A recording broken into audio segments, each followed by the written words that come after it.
So I just packed my stuff and went to Brussels to escape from London. That's when I was 28. I started with photography as assisting big names in the biggest photographic studio in Brussels.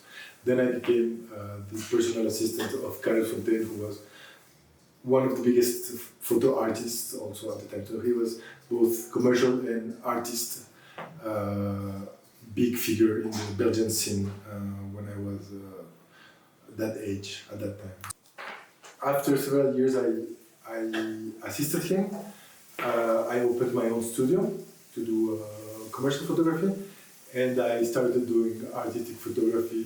I think mostly inspired by his way of seeing photography, artistically speaking, because he had a lot of pictures of fashion photography, but he had a lot of pictures of art photography that inspired me to do this art career in photography. I guess you mean if I'm a photographer or a painter, because my photographs are paintings as well, so they're both. I don't paint on my photographs, something I try to explain a lot to people. It's quite an organic process.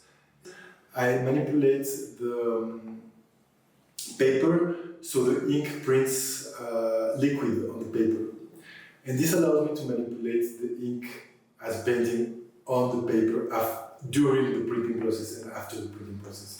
You cannot achieve the same result with regular inks on the market. There are special inks that Epson makes for printing photography that I use to make paintings. So this is what makes my paintings a lot like photography. This is why it's so organic.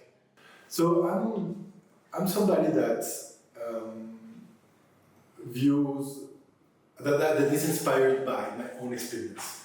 So I really don't follow the general way of thinking of contemporary artists that are inspired by other artists, because this leads a lot to copying or reproducing some discourse that's been going on for decades.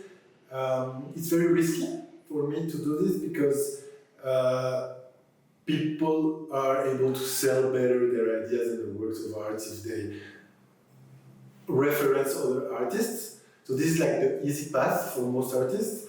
I didn't choose the easy path, I chose like the most difficult path, that is to be inspired by life itself, by my own experience of life and by my views of and observations of the reality I face.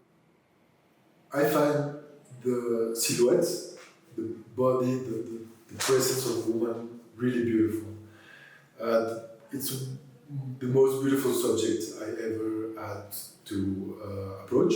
For me, passion, something I like to discover visually, I enjoy visually, and this is why it's my subject of privilege, together with my landscapes of the sea and the mountains. I think the woman's silhouette is as strong and as mystic and interesting as the ocean or the biggest sensations you can get from nature. Okay, and one last question. What is your favorite place on earth?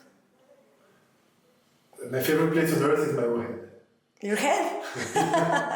Thank you, Ilan. You're welcome.